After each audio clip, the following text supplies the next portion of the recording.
大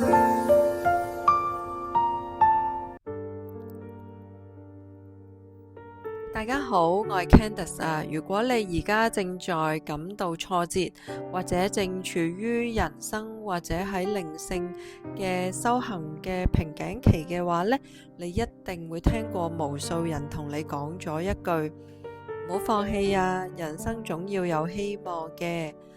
但係今日我想邀請你跟我一齊拆解呢一個世界上最深嘅催眠，就係希望兩個字啦。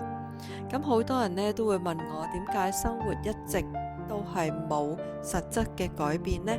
其實唔係你唔努力，而係你被希望呢一個糖衣炮彈去徹底咁樣催眠咗你。你以為你喺度向前行，實際上你只係將當下嘅焦慮打包咗成一個未來會更好嘅禮物啫。去自己去繼續走落去，繼續行落去。咁我而家呢就會幫你呢拆解下呢一個偽裝，睇起上嚟係人生嘅道理，到底係乜嘢嚟嘅呢？究竟係乜嘢操控住呢？咁喺呢度裏面呢，其實呢，我哋可以睇下一個核心嘅機制。咁點解希望會讓我哋原地打轉呢？咁其實呢裏面呢係蘊藏住一個匱乏嘅循環。當你講我希望未來會變得更自由，變得更圓滿嘅時候呢，你嘅潛意識已經係做咗一個定義，就係目前嘅我係一個殘缺嘅，而且唔夠好嘅我。咁呢一個定義呢，將會成為你生命動力嘅源頭。咁樣嘅話呢，其實就好似一個爐，個頸上面吊住一個紅蘿蔔，跟住你永遠都喺度追逐，最後最可怕嘅唔係你追唔到，而係你唔敢去追到。點解呢？因為一旦你追到嘅話呢，咁嗰個我唔夠好嘅動力源頭就會消失咗。咁你就會陷入一個更加恐慌，究竟懷疑緊自己究竟係邊個呢？咁樣嘅局面啦。咁所以其實希望其實係一種維持匱乏感嘅一個手段。只要你而家仲喺度希望緊嘅話，你就唔需要正面咁面對自己啦。你嘅成功其實係將你靈魂嘅焦慮點永遠咁樣鎖住喺一個還未有發生嘅虛構嘅未來裏面。咁呢一種呢，追逐感呢，就係你一生嘅焦慮啦、內耗嘅根源啦。咁呢一種機制喺一個靈性圈入邊，其實佢哋都會討論咗特別常見嘅事情，譬如講話好多人都會話宇宙會安排噶啦，只要我提升頻率，咁嗰個人就會返嚟噶啦，或者我只要好好修煉好我自己，我人生嘅課題就會結束噶啦。咁其實我唔係話要否定呢一啲概念，我只係將你帶去睇下佢哋嘅動機係咩呢？好多人呢睇落呢好似喺度追求緊高頻啦、顯化啦，同埋其實佢哋嘅動機係咩呢？因為佢哋當下係感覺到恐懼，同埋怕孤單，同埋怕拋棄，怕承認自己嘅平庸。所以當你用修行去逃避此時此刻嘅寂寞，呢一個呢就唔係修行，而只係一個高級嘅逃避嘅方法。你換嚟嘅係一種漂亮嘅詞語，就係話要叫做提升本質啊，咁樣先至可以做得好啊，我要變好先至可以配得上將來更好嘅嘢啊。咁呢一個遊戲其實就係點解好多人喺度修行5年啊、10年，其實仍然感到不安呢？就係因為根本佢哋從來都冇好勇敢咁樣去做好一件事，就係承認自己此刻。乜嘢係叫承認此刻呢？其實承認此刻係乜嘢都唔需要做，只要承認自己呢一刻已經係最完整就可以啦。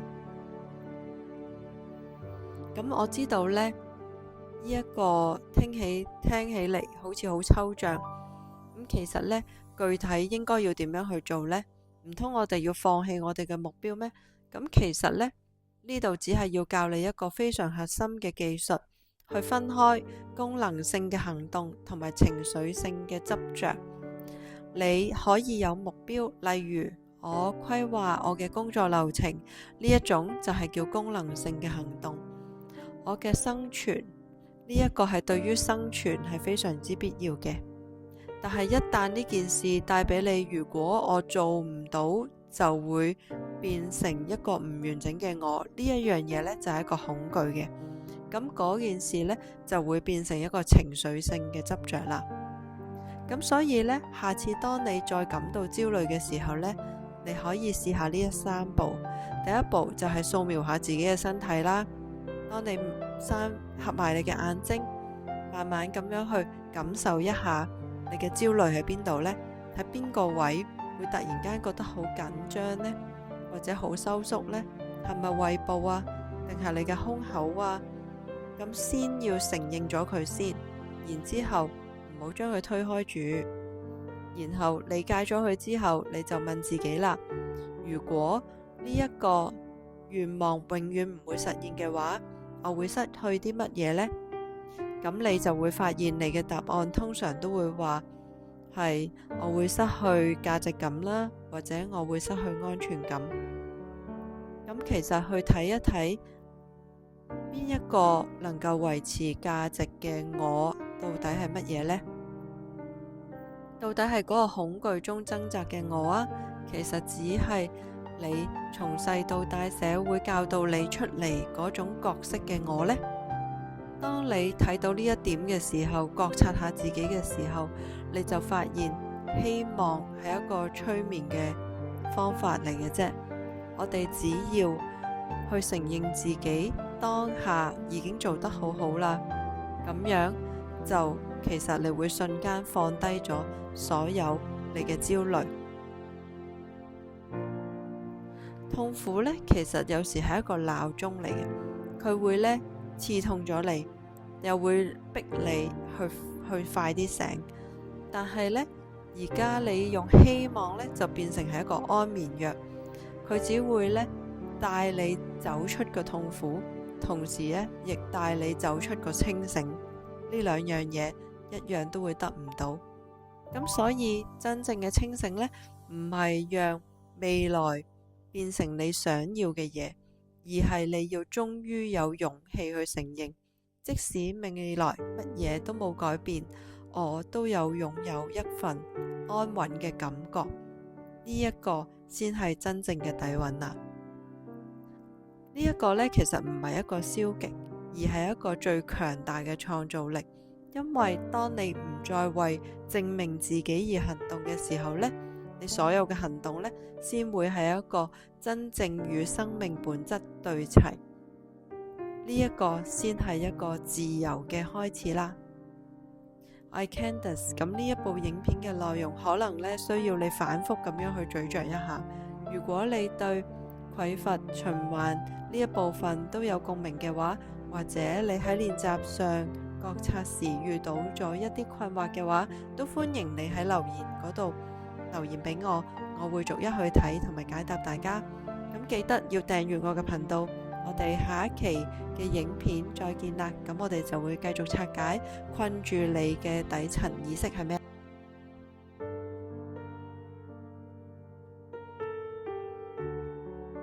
如果大家都鍾意我嘅頻道嘅話，請你哋按讚、分享同埋訂閱我嘅頻道啦。